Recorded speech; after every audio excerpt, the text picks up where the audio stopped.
Hello. So in today's video, we'll be solving the first 5 questions on the GCSE Maths Foundation Paper 1 paper. It's a non-calculator paper, so we'll not be using a calculator. So the first question says to write the number 18,475 correct to the nearest thousand. So we're just going to place our units, tens, hundreds, thousands. So we know that we are rounding it up here to the nearest thousand.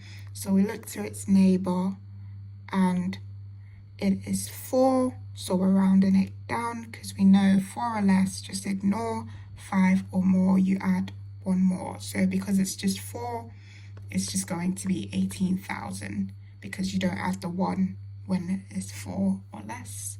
So your answer is 18,000. Next question says write 0.3 as a percentage. We know when we're taking decimals to percentages, we just multiply by 100. So 0.3, moving the decimal point by 2 because we've got 2 zeros, that is 30%. And that is your answer for question 2. Question 3 says to write down the mathematical name for this type of angle marked Y. So we've got this angle here, and we know that we've got 6 main type of angles. So we've got acute angles, obtuse angles, straight line angles, reflex angles, angles at a point, and right angles. So this will be a reflex angle because reflex angles are more than 180 but less than 360 degrees. So those are reflex angles. So we could just write reflex in here. For question 4, it says write these numbers in order of size. Start with the smallest number. So we're just going to look at the decimals we have here.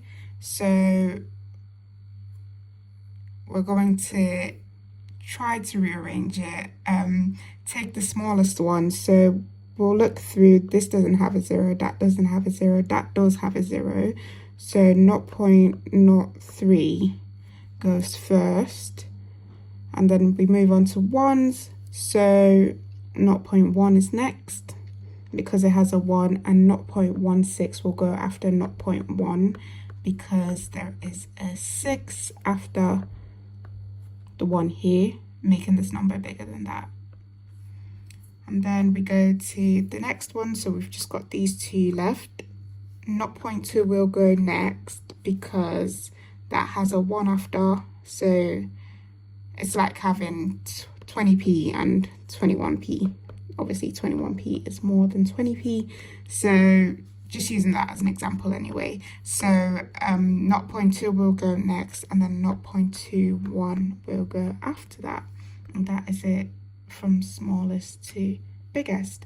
And the last question says to find the square root of 64. So we know square root is that of 64. So what number can we multiply by itself to give us 64? Obviously this is non-calculator, so we know 2 times 2 will give you 4, 3 times 3 will give you 9, 4 times 4 will give you 16, 5 squared is 25, 6 squared is 36, 7 squared is 49, and 8 squared is 64 because 8 times 8 is 64. So your answer is 8 because that is the square root of 64. And that is how you solve the first 5 questions on the GCSE Maths Foundation Paper 1 paper.